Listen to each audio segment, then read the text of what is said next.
unsa naman ning mga nahitabo sa ato nga kalibutan karon. Kamo gyud nagasud-ong ni ana. Nagasud-ong. Ang gingon niya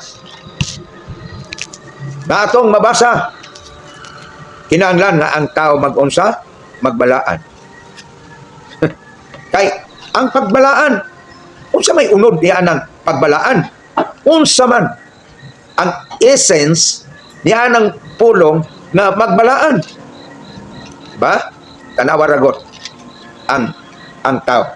Kung unsa buot niya nga ipasabot diining magbalaan. Ha? Sugdi daw sa imong unahuna diha kung unsa maning magbalaan, no? Ingon niya nga kinahanglan nga ang tanang tao, unsaon daw nimo ang tanang tao? Imo gid na sila nga tagdon. Tagdon nimo na.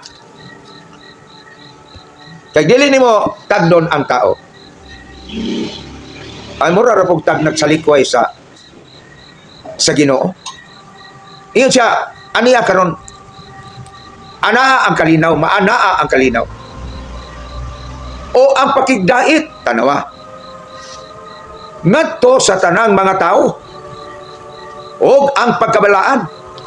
Kay kung wala kining pagkabalaan, nag-ingon siya nga, dili gayod kamo makakita sa Ginoo.